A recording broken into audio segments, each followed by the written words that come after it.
오늘 다 함께 말씀을 보겠는데요. 말씀을 준비하다 보니까 18절에서 20절까지 이렇게 오늘은 두 절만 했는데도 너무 많아서 뒷부분은 여러분은 각자 집에 가셔서 묵상하셔야 되겠습니다. 자, 먼저 18절을 보시겠습니다.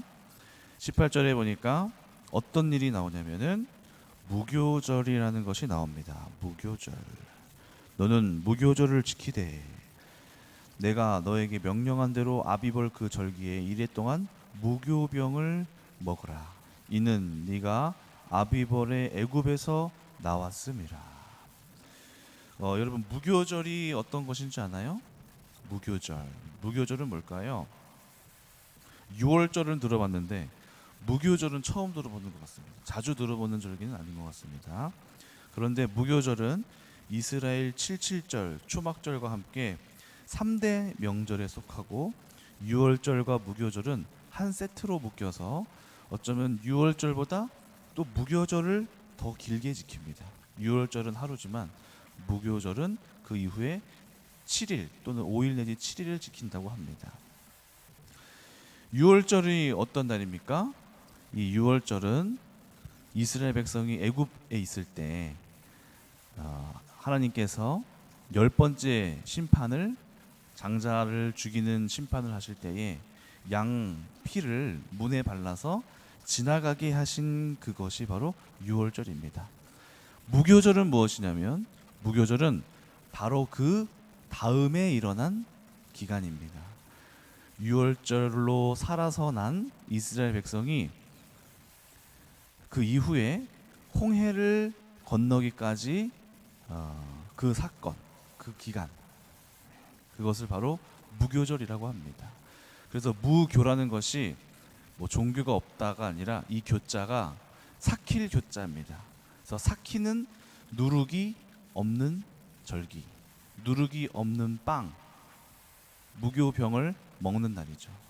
어쩌다가 무교병을 먹게 됐냐면 이스라엘이 애굽에서 나오게 될 때 너무 급하게 나오게 되느라 누룩을 넣지 못한 빵을 가지고 나왔다라는 이유에서 그것을 누룩을 넣지 않는 떡을 가지고 나오면서 그 빵을 먹은 것을 기억하라고 말씀하십니다. 그래서 그 기간은 이스라엘 백성이 애굽에서 떠나서 홍해를 건너기 전까지 구름기둥, 불기둥을 하나님께서 보내주시면서 또 급하게 나오게 되면서 벌어진 그 고난에 대한 기억이라고 말할 수 있습니다. 그래서 이 무교절은 다른 말로 고난절이라고 합니다. 고난절. 왜냐하면 누룩을 넣지 않고 나올 정도로 급한 일이었고 애굽을 나오고 난 뒤 홍해를 건너기까지의 그 고난이 이루 말할 수 없었기 때문입니다. 죽음에 쫓기는 상황, 바로가 병마를 추격해오고 뒤로는 애굽군이 있고 앞으로는 홍해로 가로막힌 상황입니다. 그리고 그들이 그 쫓기는 마음 가운데에서 그 기간을 거쳐가며 그 고난의 끝에 하나님이 마침내 구원하셨음을 기억하는 절기가 바로 무교절인 것입니다. 그런데 이 무교절, 고난의 때는 신약으로 넘어와서 예수님과 이어집니다. 예수님이 돌아가시기 하루 전날인 그 6월절 날 예수님은 최후의 만찬을 먹으면서 이것은 피니, 이 주님의 잔을 내시면서 이것은 피니, 이것을 마시라. 이 피는 많은 사람을 죄사함을 얻게 하려는 피요 곧 언약의 피니라. 마치 구약의 출애굽 때의 언약의 상징인 피를 문에 발라서 내가 너희를 살릴 것이다 라고 언약하신 것처럼 예수님께서 6월절 날 잔을 통하여 피를 나누시면서 이것은 새 언약이니 이것이 너희에게 죄사함을 얻게 하는 피요라고 이야기하십니다. 그리고 그 다음 날이 무교절 기간인데 그 다음 날 그 무교절 날 예수님께서 십자가의 길을 걸어가시면서 무교절 오전 9시부터 시작해서 그 십자가에 매달려 그 고난의 기간을 겪어내신 것입니다. 그러므로 이 무교절 기간 동안에 유월절날 주님께서 피의 언약을 약속하셨고 무교절에 돌아가신 것입니다. 그래서 이 맥락이 실제로도 이 유월절과 무교절, 유월절에 피를 흘리신 약속을 하시고 또 무교절날 고난 받으심에 대한 맥락이 구약으로부터 이어지게 되는 것입니다. 이 말씀을 우리가 적용해 본다면 오늘 본문을 통하여서 하나님께서는 이스라엘 백성에게 어째서 무교절을 지키라고 하는 것일까요? 유월절만으로 충분한 것이 아닐까요? 왜 무교절을 그 고난의 그때 누룩을 넣을 수조차 없이 급하게 나와야만 했던 그 고난의 때를 기억하라고 하실까요? 그것은 바로 이 때를 기억하여서 우리가 구원이라는 것이 금방 쉽게 이루어진 것이 아님을 기억하라고 말씀하시는 것입니다.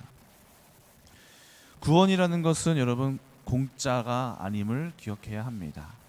우리에게 주어진 구원이 하나님을 믿으면 된다라고 우리가 쉽게 이야기하지만 사실 우리 가운데 있는 모든 축복이나 은혜 중에 대가가 지불되지 않고 주어진 것은 단 한 가지도 없습니다.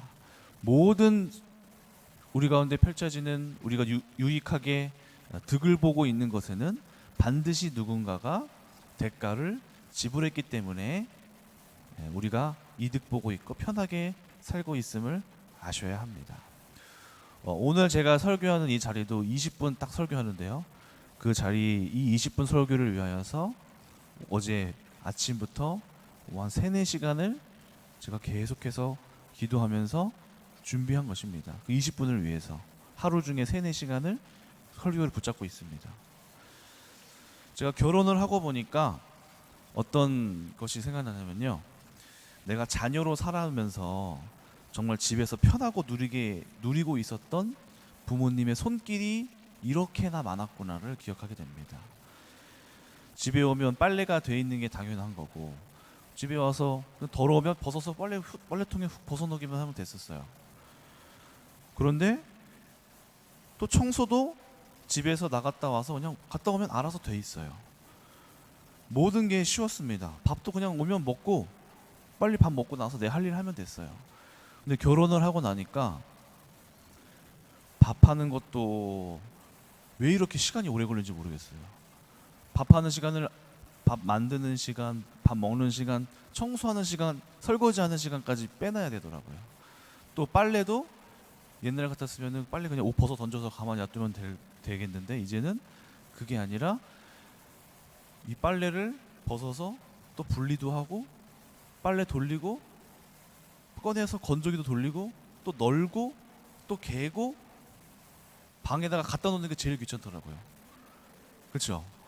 아, 이것까지 해주셨던 거구나 라는 것을 기억하게 되는 거죠. 그러니까 내가 누리고 있는 모든 것에는 그냥 쉽게 생각할 게 아니라 반드시 누군가가 이거를 하고 있었구나. 어머니께서, 가족들이, 아버지께서 내 삶에서 이런 부분을 하셨었구나를 생각하게 됩니다. 또 우리 교회 사역 가운데에서도 교회가 만약에 깨끗하게 돼 있다면 누군가가 청소를 했다는 것이죠. 우리가 화장실을 가서 화장실에 휴지통이 깨끗이 비어있네? 있다면 누군가가 와서 아무도 만지지 않는 그 쓰레기통에 손을 넣어서 휴지를 빼서 청소를 하고 있다는 것이죠. 우리가 누리고 있는 많은 것들이 반드시 누군가에게 대가가 지불되어지고 있음을 기억해야 하는 것입니다. 우리의 하물며 우리의 구원은 어떠하겠습니까? 우리의 구원 역시도 우리가 간단하게 예수님을 믿으면 구원받는다고 말하지만 사실 그 가운데에 예수님께서 희생하신 그 희생, 어쩌면 이 무교절 그날 단 하루가 아니라 예수님이 이 땅에 오신 그 순간부터 그 고난은 시작된 것입니다. 이 땅에 오셔서 친히 사람의 형상을 입기 시작한 그때부터 구원을 이루기 위한 길고 긴 고난의 여정이 함께 시작된 것입니다. 오늘 구약의 여호와 하나님께서는 이스라엘에게 너희는 반드시 무교병을 먹으면서 너희가 홍해를 건너게 된 것, 지금 안식을 누리고 있는 지금 이 순간들이 그냥 이루어진 것이 아니라 너희 조상들이 수고했고 두려워했고 누룩을 넣지 못하여 나올 정도로 이 맛없는 빵을 먹으면서 생명을 연명해야 할 정도로 고난이 동반되었음을 기억하라고 말씀하십니다. 오늘 우리에게는 예수님께서 구원을 이루어내시기 위해 그냥 우리는 축복 정도로만 생각하지만 그 안에 반드시 구원을 이루어내기 위한 예수님의 희생이 동반되었음을 이야기하고 계십니다.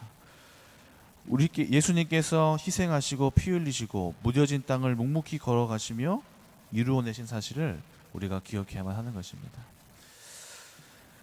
또 다른 적용은 오늘 우리 가운데에 반드시 사람에 대한 묵상을 할 때, 특히 부부의 관계에서 우리는 남편과 아내에 대한 나를 위해 수고하고 있는 부분을 반드시 묵상할 줄 알아야 합니다. 부부로 살게 되다 보면은 서로에게 내가 희생하고 있는 것이, 상대방이 나에게 희생하고 있는 것이 당연하게 여겨질 때가 점점 더 많아집니다.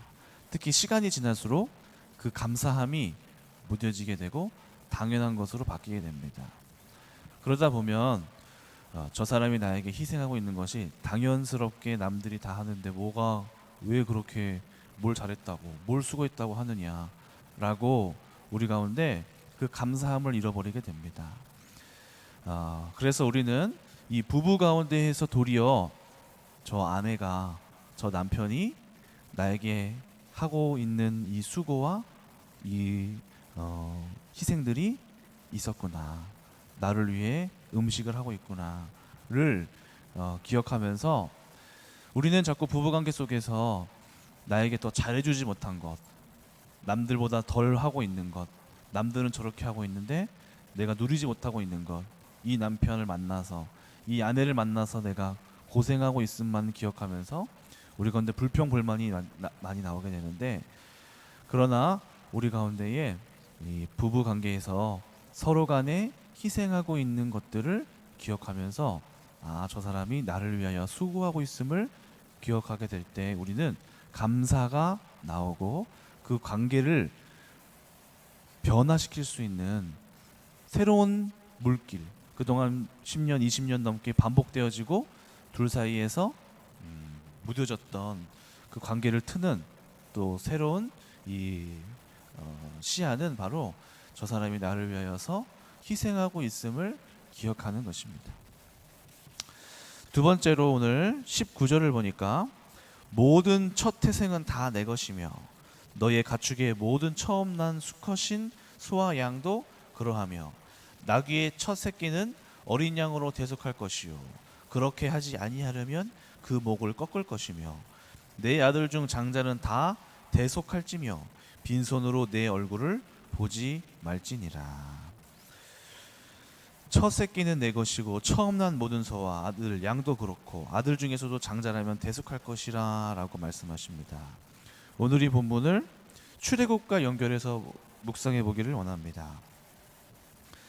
우리는 출애굽을 통하여서 나를 다스리고 억눌렸던 것에서부터 자유하게 되는 축복이 우리에게 주어졌음을 보게 됩니다. 그런데 가끔 보면 자유함을 얻고 끝나는 사람들이 있음을 보게 됩니다. 내가 죄의 권세로부터 빠져나옴, 이것만 가지고 구원이라고 생각하는 분들이 있습니다. 그런데 성경은 죄와 사망의 법에서부터 자유한 것이 끝이 아니라 죄와 사망의 법에서 벗어나서 생명의 성령의 새로운 법 아래 들어가게 된 것을 구원이라고 이야기합니다.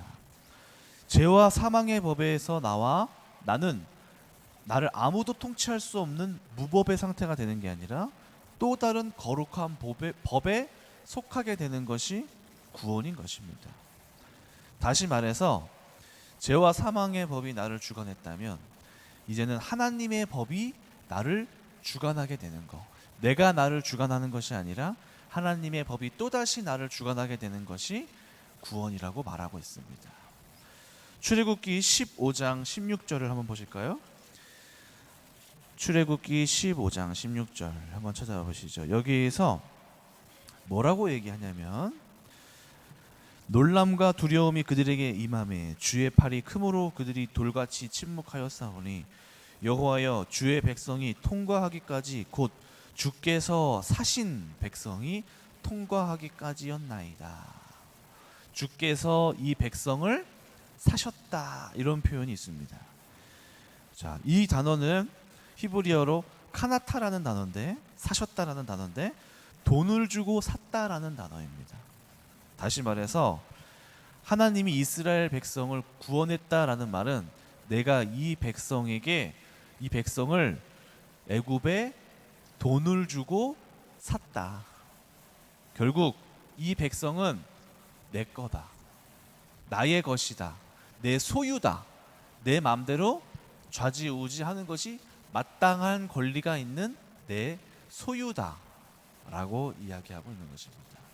다시 말해서 구원이란 하나님의 법에서 법 안에 소유물이 되어져 가는 거, 하나님이 주시는 법 통치 아래 들어가게 되는 것이 구원이라는 것입니다. 우리는 죄와 사망의 법에서 자유하게 돼서 내 마음대로 살게 되었음이 구원이라고 생각하는데 그것이 아니라 하나님의 소유물이 되는 것, 새로운 법의 통치를 받게 되는 것, 이것이 구원입니다. 신약에서도 우리에 대하여 이렇게 말합니다. 고린도전서 6장 19절에서 20절 한번 찾아보실까요? 고린도전서 6장 19절 20절 바울이 너희의 몸을 니네 맘대로 사용하지 말아라. 자, 6장 12절 보시죠. 6장 12절부터 보시죠. 6장 12절 모든 것이 내게 가하나 다 유익한 것이 아니요 모든 것이 나에게 가하나 내가 무엇에든지 얽매이지 아니하리라. 17절 너희의 몸이 그리스도의 지체인 줄을 알지 못하느냐 내가 그리스도의 지체를 가지고 창녀의 지체를 만들겠느냐 결코 그럴 수 없느니라. 창녀와 합하는 자는 그와 한 몸인 줄을 알지 못하느냐 일러스되 둘이 한 육체가 되셨다 하였나니 주와 합하는 자는 한 영이라. 19절 너희 몸은 너희가 하나님께로부터 받은 바 너희 가운데 계신 성령의 전인 줄을 알지 못하느냐 너희는 너희 자신의 것이 아니라 값으로 산 것이 되었으니 그러므로 너희 몸으로 하나님께 영광을 돌리라. 자유의 몸대로 음행을 행하는 것이 자유가 아니라 사도 바울이 뭐라고 얘기합니까? 너희의 몸이 너희 것인 줄 아느냐? 너희의 몸은 너희 것이 아니라 그리스도께 사신 바 되은 값으로 산 것이 되었으니 우리의 육체를 내 소유라고 말할 수 없는 것이 바로 우리의 구원받은 상태라고 성경은 얘기하고 있는 것입니다. 그래서 내 몸을 어떻게 생각해야 됩니까? 내 뜻대로 사용할 수 없는 이유, 하나님이 나를 사셨기 때문에, 하나님이 나의 주인이시기 때문에 그렇습니다. 구원이라는 것은 예수님의 피값으로 사신 우리의 몸입니다. 그래서 우리의 몸도 어떻게 해야 됩니까? 우리의 마음대로 할 수 없는 것이 마땅한 것입니다. 하나님의 뜻대로 우리의 몸을 드려야 되는 것이 마땅한 것입니다.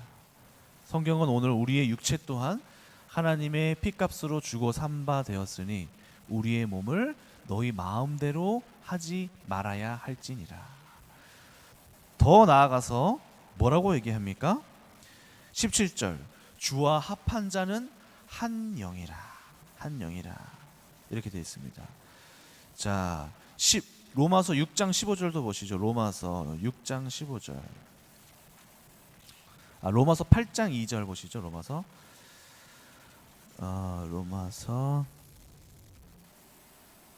8장 2절 이렇게 되어 있습니다.